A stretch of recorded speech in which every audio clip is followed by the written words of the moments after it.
Welcome, everybody, to Comicstorian Weekly, the weekly show where we review comic books and tell you about what came out last week, as well as our opinions on it and whether or not it's a good jumping-on point.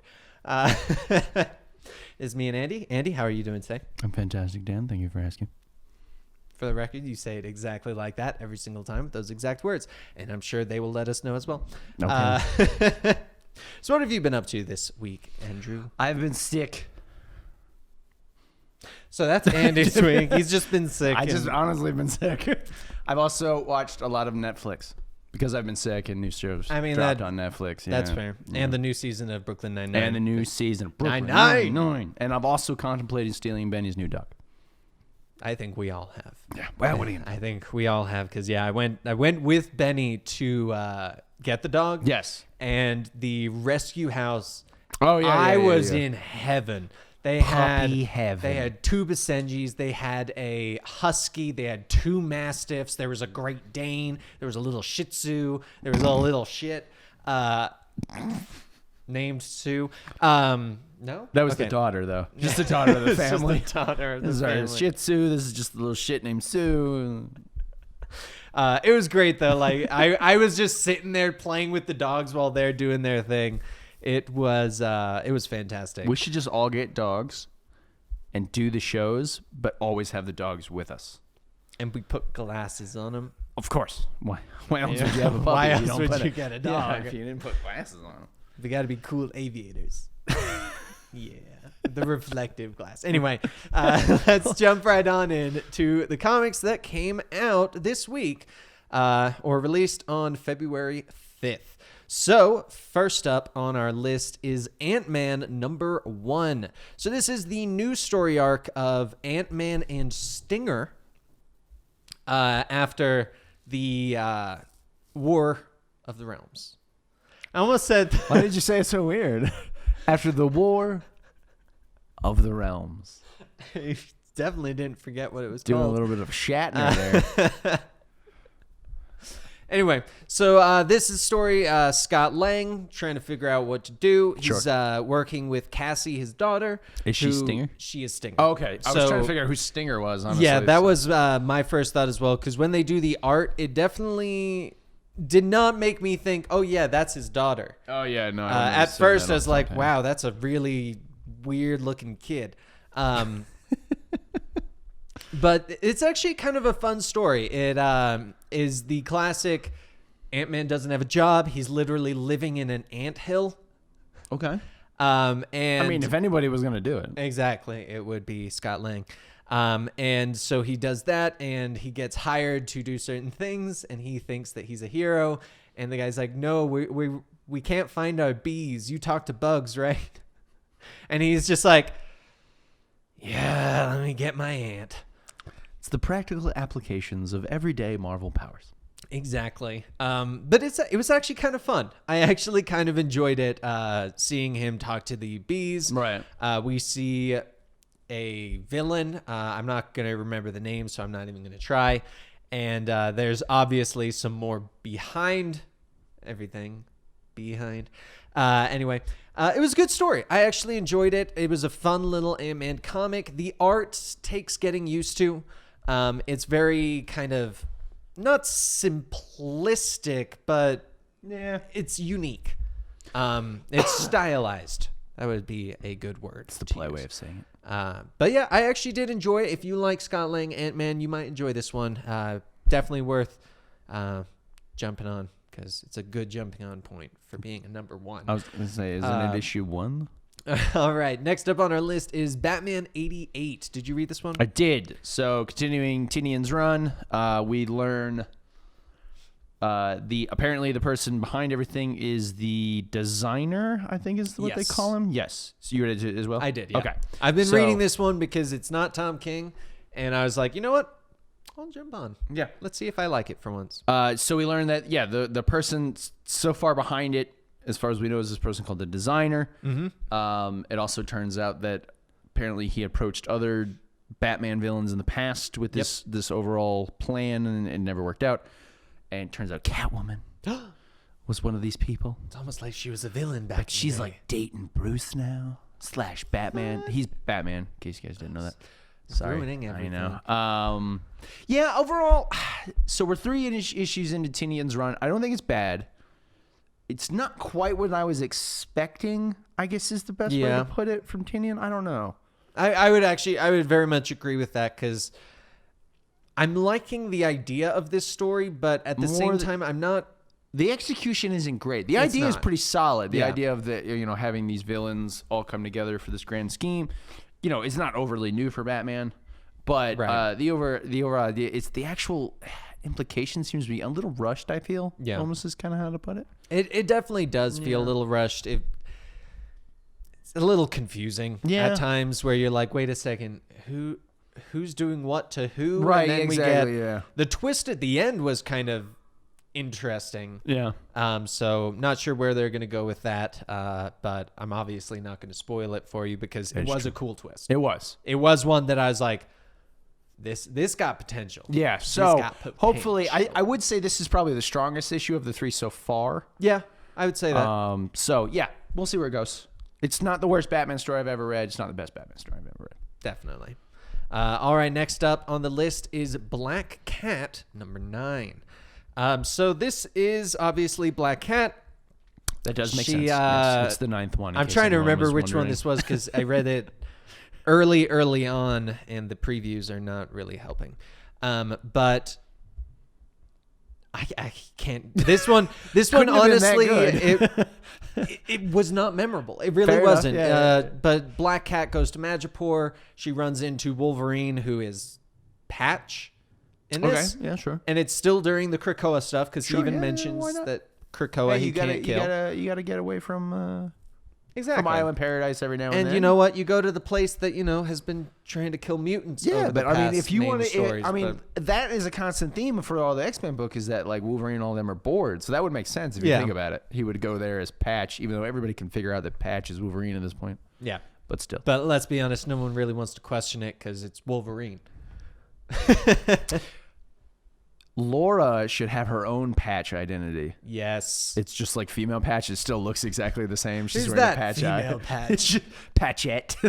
I don't know. Pache. I think that would actually French. be really funny. I would love that. If she went to Madripoor and did almost the exact same identity. Or even if it was just she got poked in the eye and had to wear something, and people just made jokes about it. Funny. I would actually. I'm gonna pitch that to Marvel. Yeah, take note, Marvel.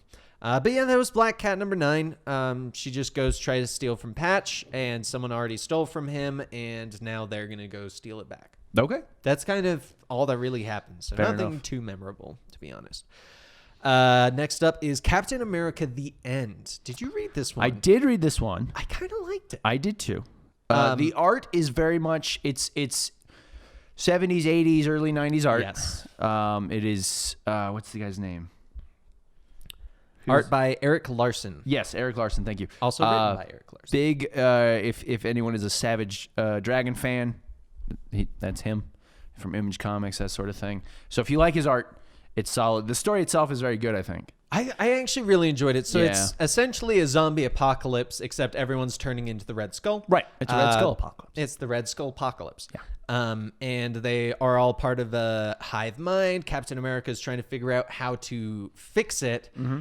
And I don't really want to spoil this one. No, it was an interesting twist to the ending. It actually didn't end the way I thought it was going to. Yeah, me either. Yeah. But it ended in a way that I felt was very appropriate for Captain America. Yes. But also ended in a way that I did not go, oh, so this was just a Captain America version of those other stories. It felt like a unique story to him. And I actually, if you like Captain America, this is definitely worth reading. Yeah, I would say so. Yeah. All right.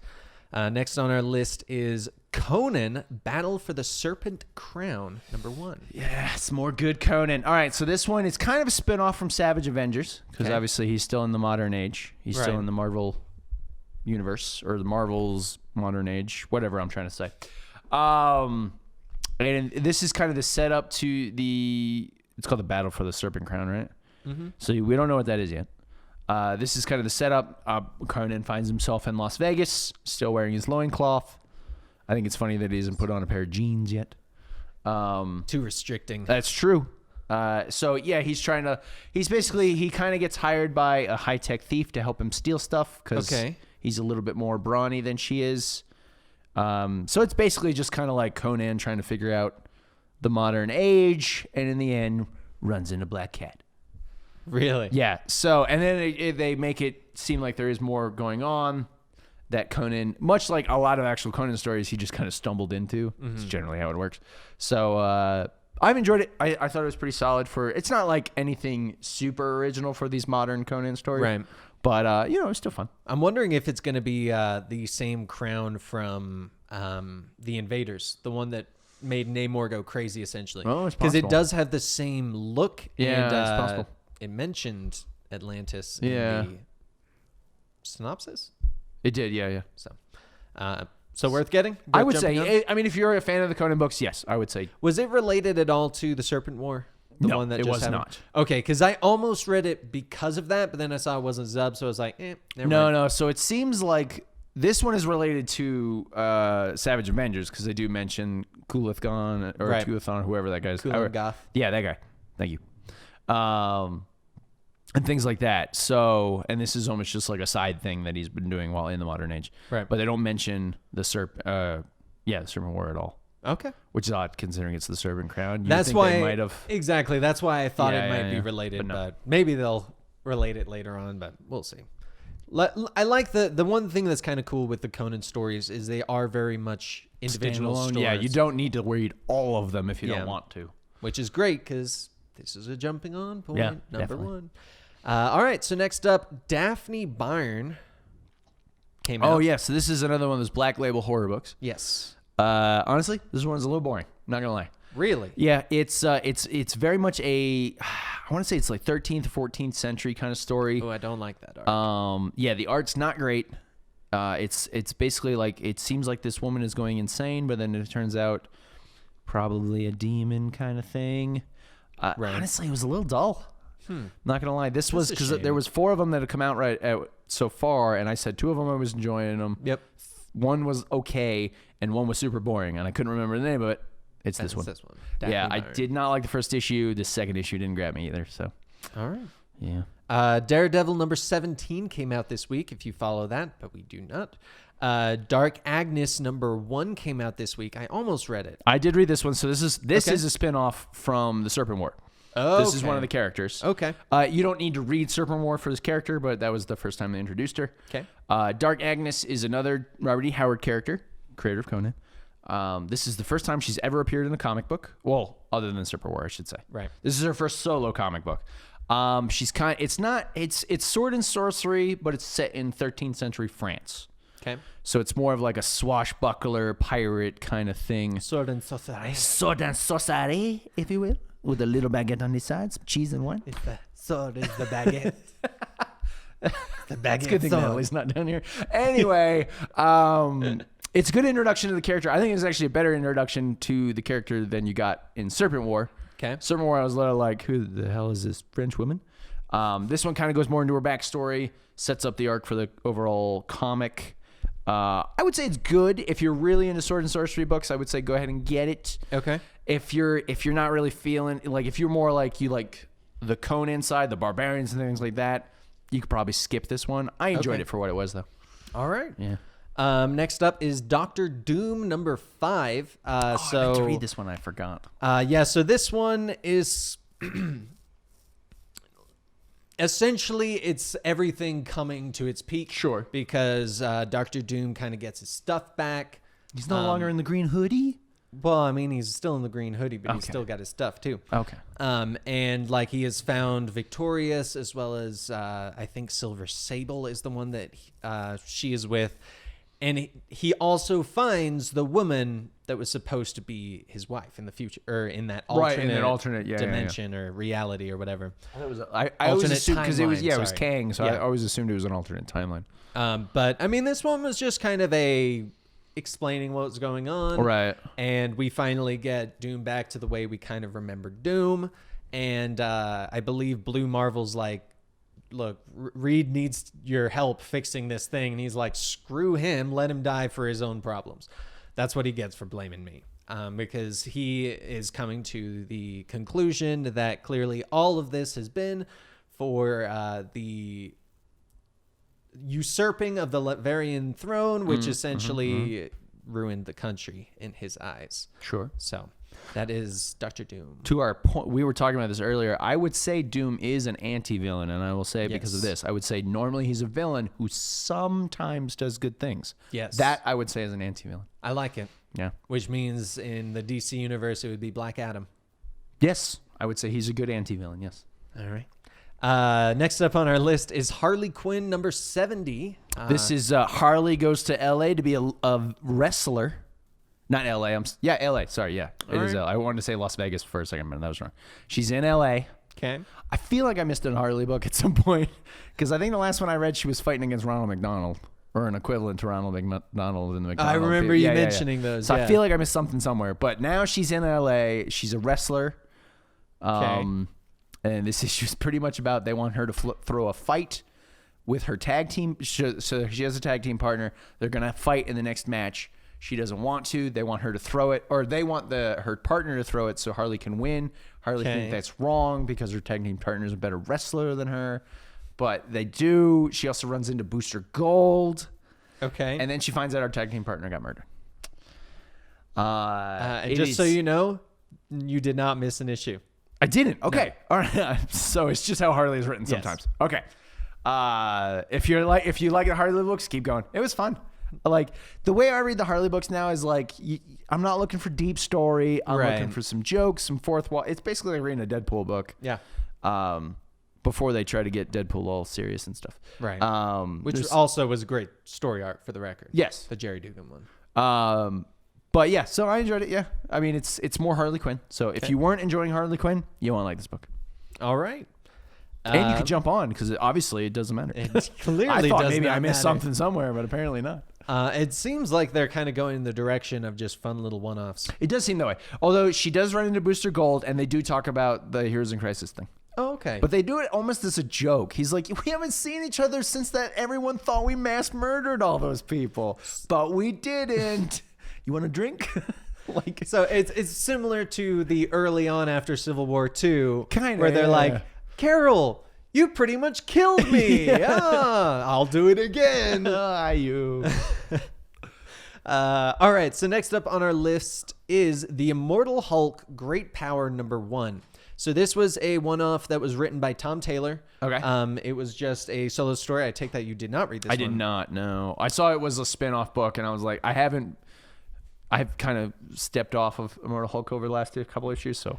So this one is not Immortal Hulk. It looks like Spider-Man on the cover. Is. Yeah, okay. So it starts off with Banner waking up. He doesn't feel the Hulk inside of him. And, yeah.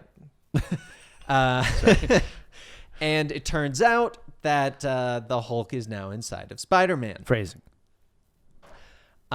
This is going to have too many phrasing. This is a lot of phrasing. I'll just let it go now. Go ahead. So it's just a story kind of Spider-Man dealing with how to be the Hulk. Sure, yeah. And it turns out Loki was the reason that the Hulk got pulled out of Banner. And more than anything, it was just a fun story of seeing kind of how Spider-Man treats or how he feels about what Bruce Banner always goes through. Sure, yeah. And I actually really enjoyed this one. It was a completely enclosed story. Nothing really matters about it, at least from what I can tell. There's some funny spots where like Bruce Banner... they're like talking all math equations, and he's like, should Spider-Man still be here? And Sue, because they go to the Fantastic Four, is just like, just give him a second. And he starts writing out the equations, and Bruce is just like, who the hell is this kid? And Has Bruce met Spider-Man before? He doesn't know that it's Peter Parker. Oh, that's right. Yeah. Okay. Yeah. And but funny story, because they reference the fact that Doctor Strange wiped the memory from everyone, and it did not affect the Hulk. So the Hulk remembers Peter Parker, exactly. Spider-Man, So once Banner they, I won't spoil how, but once the Hulk becomes the Hulk again, he starts talking to Spider-Man, and he calls him Peter Parker, and he's like, yes, I remember. I will remember this That's because funny. it was just a very good story. Yeah, I yeah. actually would recommend reading this. Tom Taylor, I mean, I love the guy. Yeah, he's fantastic. He yeah. is I actually didn't fantastic. know he wrote it, or I probably would have read it. Right. Yeah. But yeah, I actually really enjoyed it. I think this is worth picking up if you want just a nice Immortal Hulk Spider-Man story, and you do not need to know anything Immortal Hulk related. Literally anything except the night is the Hulk's time. That's all you need to know. Fair enough. Next up is Joker Harley Criminal Sanity number 3. Good Lord, this book is boring. All right, so For a cover like that, I'm surprised. with the release of the Joker movie, they did 3 Joker / Harley related Black Label books. I've talked about this in the past. Harleen was my favorite one. Yep. There was this one, and then there was a Joker flat out book. Yep, Joker Killer Smile. Yeah. This one is the one where Harley is a Psychiatrist? she's a Wait, she's like she's a reporter? no, she's not a reporter. She's a what's it called? Like a what are they called? Like the FBI has them, where they Consultant? yeah, like well, it's a consultant, but they like analyze criminals and like okay, this is probably what he's gonna do because of this in the past. It's like the criminal mind kind psychiatrist. of thing. Yeah. thing. I can't, there's a term for it, and I really can't think of it Yeah, right I'm now. trying to So that's what she's supposed to be in this one. And Joker's not really Joker. It's like a version of Joker who, you know, just kind of murders people. Like, it's not like the normal Joker and then her and him fall in love. It's like she is basically helping the police hunt him down. It's really dull. Honestly, I'm not a fan. That's a shame. To be fair, though, I am not a fan of police dramas and things like that either. Right. So if you're like police procedurals and that sort of thing, you probably will like this book. So this is kind of the detective comics of, I guess, the Joker Harley yeah. stuff. It's like her analyzing what's happening, trying to help the police figure out where he's going to go and what he's going to do next. And this one, he has realized that she's doing this and so is sort of targeting her at the same time. Okay. I'm not a fan. Okay. But if you like police procedurals and that sort of thing, you might enjoy this. I do not, therefore I couldn't get into it, honestly. All right. Yeah. So that's Joker Harley Criminal Sanity number 3. Next up is Justice League 40. So this is starting with the new writer, Robert Venditti. I got lost. I thought I had missed a book again. Oh, no. So I was like, literally everything that's happened up to this point, all you need to know, Perpetua is a thing. Cool. Caught up. Yeah. So this is a story of Sodom Yat, who is a Daxamite Green Lantern, lands on Earth, and he's like, hey, so Eradicator's coming with a bunch of Daxamites that no longer have weaknesses. Which, for the record, if you watched Absolute Comics with me and Sal, 100% called it. Okay, anyway. Nice. I mean, it was an okay story. It really is nothing but setup for what's going to happen, kind of putting this is the state of things because this is very much needed. Yeah. Like after everything that's everything happened else, in Justice League, this feels like they're going back to Justice League doing Justice League things, not Justice League affecting the entire multiverse thing. Yeah. So I enjoyed it. I thought it was bad. fun. I mean, it was just a setup book, but yeah, it wasn't bad. It felt like Batman 86. Kind of, yeah. Where it was very clearly a new direction and them setting things up for what's going to happen. So we'll find out what happens on 41. Next up on our list is Justice League Odyssey, number 18. So this is obviously continuing the story that's going on right now.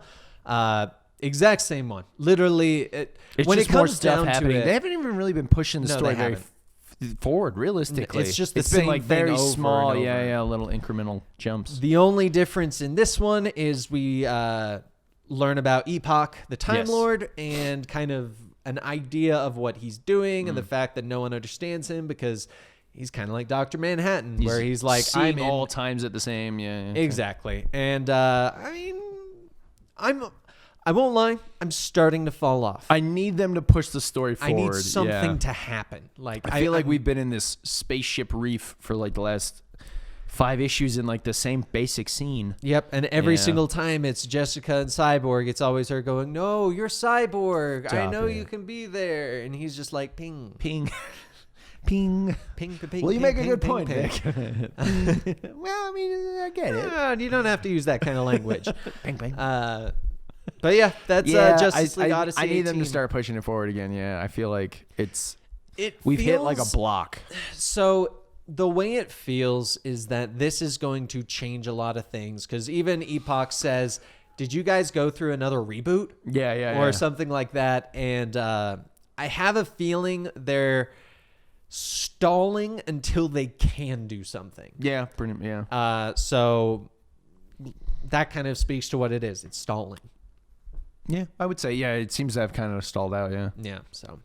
next up, Lois Lane number 8 came out. I don't think either of us are following that story. No. Magnificent Miss Marvel number 12 came out this week. This is continuing and concluding the story arc of Miss Marvel's new suit, the Storm Ranger, as well as her father being in the hospital and learning that the father is an Inhuman, that it's a weird deal. That's kind of some of the reasoning why what happened. Miss Marvel has to make a really tough decision in this that affects her father, and but it does conclude. It does conclude the Storm Ranger thing. It concludes, pseudo concludes her father being in the hospital. So if you have been enjoying this story, definitely worth finishing. Definitely, I actually did enjoy this one. All right, next up on our list is Marauders number 7. So did you read this one? I did, yes. I'll let you talk a little bit. So this one pretty much sort of picks up where the last one left off in terms of Special Shop or Trade, Kitty Pryde. Well, not fully, because the last one left off with Kitty being drowned as well as Lockheed being drowned. So this one, it jumps ahead. The rest of the Marauders show back up on Krakoa, and they're like, well, where's Kitty? And they're like, what are you talking about? She hadn't been here. So then they got to head back out. I mean, not a whole lot happened in this issue, I don't think. Not really. They learned that something happened to Kitty. Yep. And we got the White Knight, who I don't even know who this character is, to be honest. Yes. I forget her name now off the top of my head. She's from the Morlocks there. I want to say she's called Marauder. Callisto, yes. Old school X-Men pseudo villain. You can tell she was made in the 90s. Yeah, pseudo frenemy. She shows up. That's probably where we got most of the story from this one, is that she shows up as the White Knight. Kind of thing. And then at the very end, we learned that Lockheed might be dead, which I will riot. Yeah, that would be depressing, but at the same time would be huge character development for Kitty Pryde. Yes, it's true. Because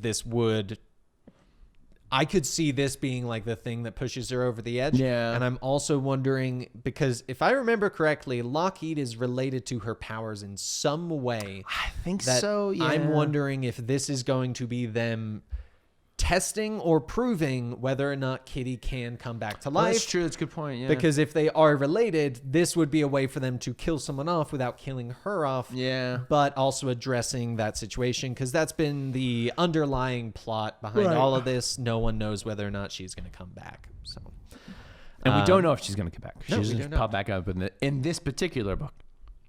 She does appear in a different book, though. I can't remember which one. Just kidding. Fan fantasy. Yeah. Anyway. Yeah. So I mean, not a bad issue of the book. Just it wasn't actually. Nothing crazy happens in it realistically. Yeah. All you really need to know from this is we get some new characters. Yeah, pretty much. Yeah. So.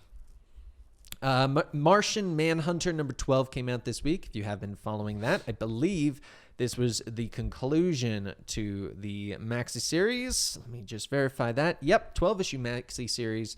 So if you have been wanting to read the Steve Orlando Martian Manhunter run, you can read the whole thing now.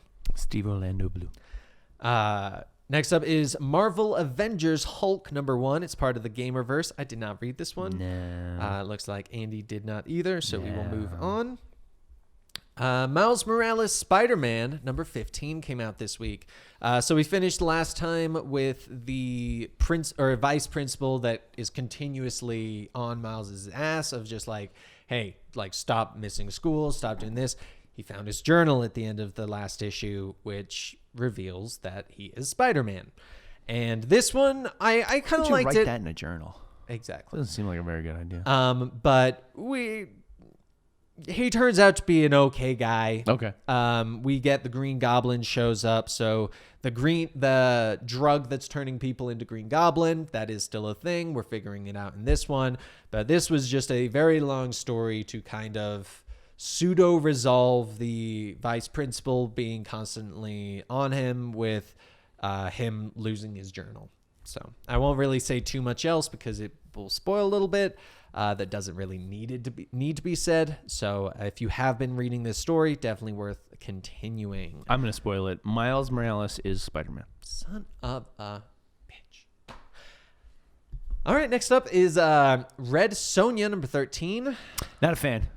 This is the one where she's the queen and it's about her ruling the kingdom and stuff. I honestly find these ones a little boring. All right. That's quick fair. review. I mean, of it. let's be honest. Whenever Conan or Red Sonja or anyone like that becomes a ruler, it does get boring because they can't do the things they used to do because they weren't held down. I feel like, if you can tell the story right, because it's very much like her dealing with matters of state and okay, well, we won this war, but now our people are starving because the way we won the war is we burned everything down, and what do we do and things like it's kind of dull, honestly, from my opinion. But all right, so that's Red Sonja number 13. Next up, Savage Avengers number 0. I don't know if you read this. I read the first couple pages, then it goes into a flashback. That explains. I didn't realize it was a number 0. I was like, why is this book so long?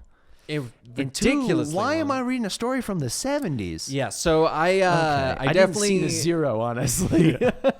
I was in the same boat, actually. So I read it, and then the second they go to the 70s comics, I skipped all of those, got to the end, I'm like, huh.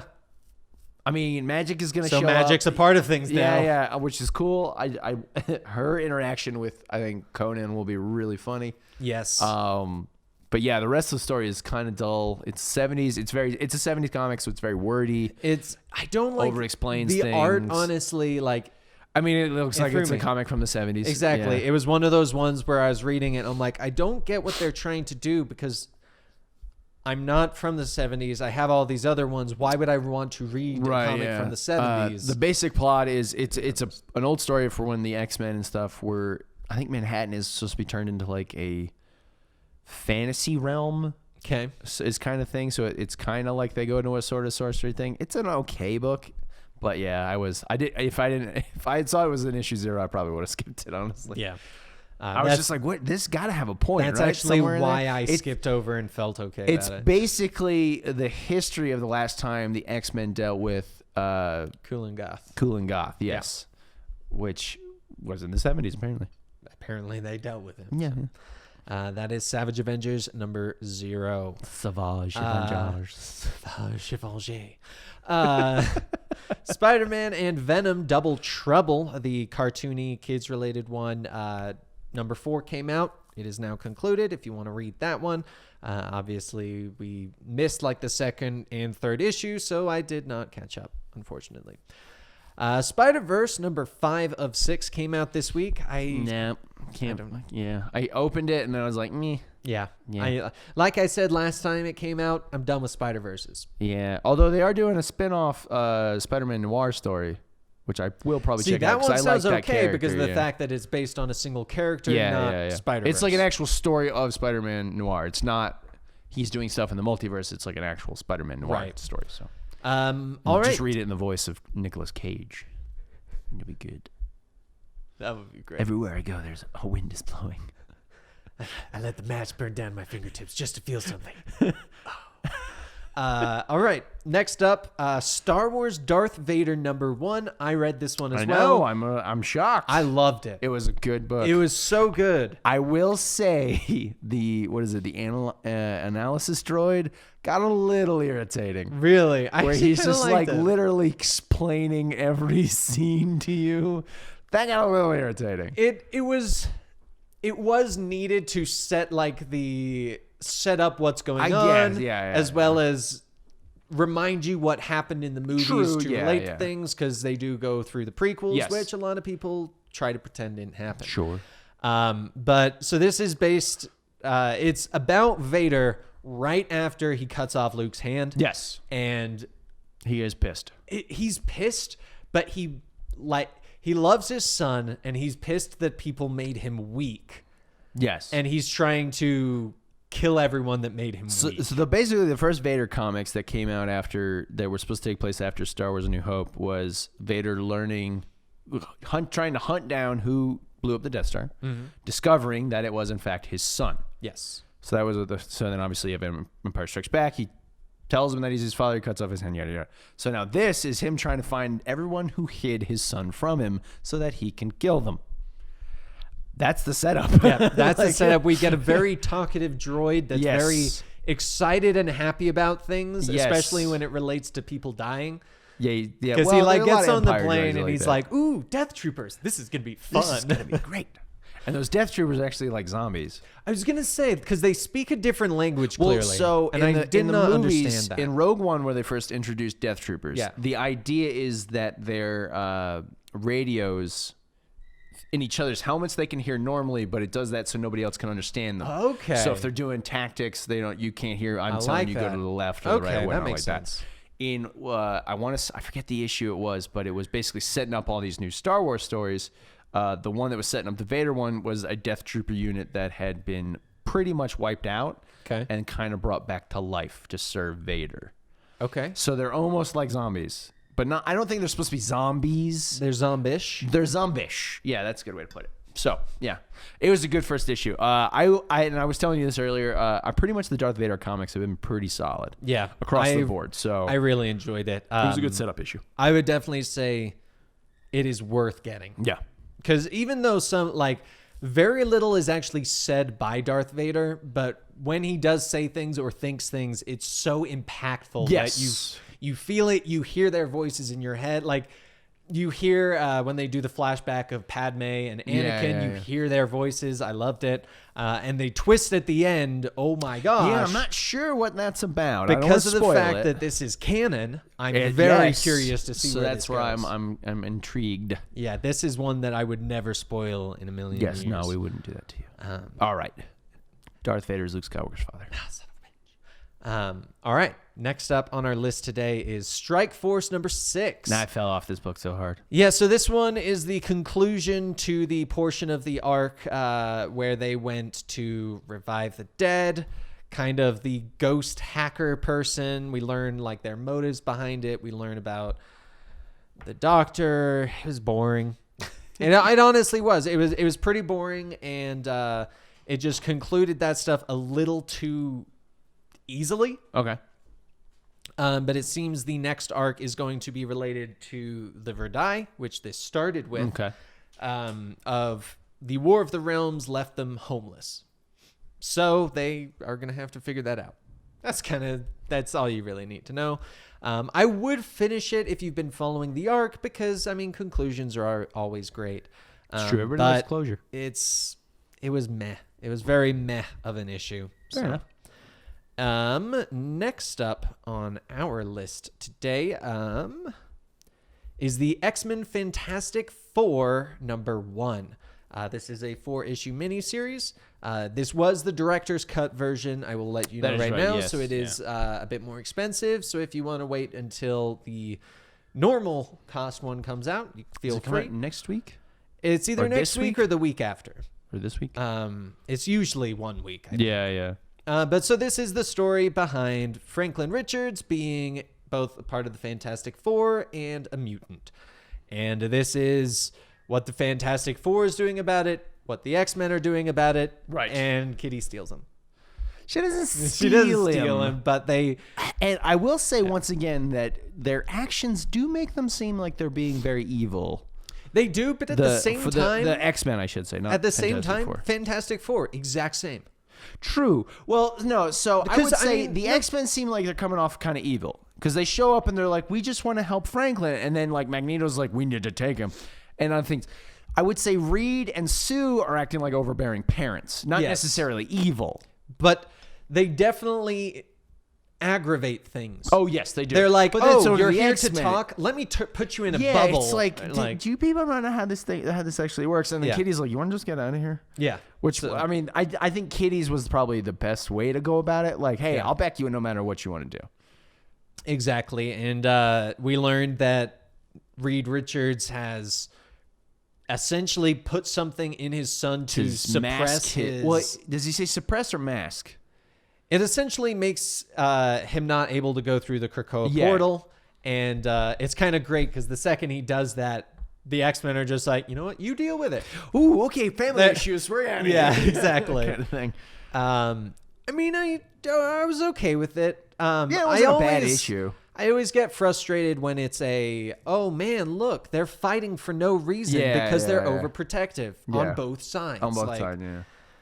It's almost like they're just looking for a reason to fight. Yeah. I do like the fact, this struck me when I read this book, was that when Professor Xavier calls Kitty, and he's like, I know you were friends with Franklin when he was younger, right. yada, yada. Now he's a teenager. And she even said, she's like, that was a long time ago for him. He probably doesn't really even remember me that well. And then she shows up, and he was like, Kitty! And he's like hugging her. I'm like, oh, he remembers, all right. He yes, remembers. he does. He remembers quite a bit. Yeah. But yeah, I mean, it was an okay start. I'm interested to see where it goes. Yeah. But honestly, I'm expecting it to go nowhere. Probably. Yeah. That is my expectation. Yeah. But then again, I think it would be cool considering we know Franklin's powers have been disappearing. Yes. I'm curious to see how the Krakoa thing works. Mutant stuff would work for him, and whether or not I'm wondering if they'll ever reach a point that a mutant will be too powerful to bring back. Like literally, the egg just explodes because there's too much power. I'm curious. I wonder if this is their way of maybe depowering yet powering him at the same time, making him more of a normal leveled mutant. Making him a more normal leveled, Omega leveled mutant. Exactly. You know what I'm saying? Instead of being this character who like everyone's like is secretly running the Marvel universe or you know, subconsciously running it, or able to create alternate realities and things like that. Maybe they're going to drop him down to a semi-Omega level. Yeah. And they're like, well, then we can do more stuff with him. So it's possible that's the route they're going with this. I could see that because, Franklin, as we can tell from our audience, is a beloved character for some reason. But yeah, that was the X-Men Fantastic Four Director's Cut #1. I did enjoy it. Yeah, overall, yes. I think it's worth picking up, and honestly, I really like who's the artist on this because I love the art. Yeah, the art was very good. Yeah. Terry Dodson. Yeah, I very much enjoyed the art in this one. So, next up, Yondu #5 came out. I don't think either of us are following this one, but it is the conclusion of the miniseries. So if you have been reading it, might as well finish it. It should have been called Yondu, I'm Mary Poppins, y'all. Just so we're clear. That should have been the subtitle. Anyway, keep going, Dan. The sequel's Yon Don't. Yon, don't you dare. Don't you do that. All right, and to conclude this week's comics is Young Justice #13. So this had multiple artists because it starts off in Scartaris with Superboy who has been sent away. And honestly, the art almost made me stop reading it. See, this is the part I actually read, and I skipped all the other parts. Really? I actually really like the Warlord character. The Warlord character is great. I just didn't like the art part. Yeah. But I'm a big fan of that. So I was like, oh, what are they doing? Are they reintroducing Warlord into like DC canon? Because he's popped up a little bit and during like Convergence and things like that. I mean, it seems like they are. Yeah. So I was like, oh, if they're going to start reintroducing Warlord, I'm down. So I read that part. But I could care less about the rest of the Young Justice, honestly. Yeah. Essentially, Young Justice, if anyone that has been in a Wonder Comics comic that Brian Bendis has made is now a part of Young Justice. They've got the Dial H for Hero Kid. They've got Naomi. They've got the Wonder Twins. Literally anyone that's been in a Wonder Comics is now going to be part of the Young Justice. And then it concludes with, I'm going to spoil it, Young Justice. So it'll be interesting to see where that goes. I don't know how I feel about it, honestly. Like the fact that I feel like these other characters have been shoved into what was a great, just simple Young Justice story. I enjoyed it. And now it's just Brian Michael Bendis going, hey, so I've been using these other characters and I'm shoving them in too, just so you know, deal with it. Just so you know. But yeah, that's Young Justice #13, really. There's not too much else to be said about it. If you have not read anything up to this point, you'll be confused about some stuff. But I believe I skipped the last issue, and it feels like I did not really miss anything except from the fact that the Dial H for Hero Kids here, the Wonder Twins are a part of it. And so, Yeah, that's Young Justice 13. And that concludes this week's comics from, I'm going to find the date just to be sure that I'm saying the right one, February 5th. So thank you guys so much for listening and watching this podcast. We do stream it live every Monday at twitch.tv/Comicstorian after our mystery cast at 2 p.m. Eastern. We also get our support there by our subscribers as well as our Patreons at patreon.com/Comicstorian, where you get access to this podcast, many other podcasts, the unedited version of this podcast, which is great because we're definitely talking in old British accents for a little while. It was Just cuz. great. Just cuz. But thank you guys so much for watching. If you want to find more of Andy, he is I am the Andy on Instagram. If you want to find more of me, I am Dante Producer on Twitter and Instagram, and Dante Streamer on Twitch. Thank you guys so much for watching today, and we'll see you next time. Bye, everybody.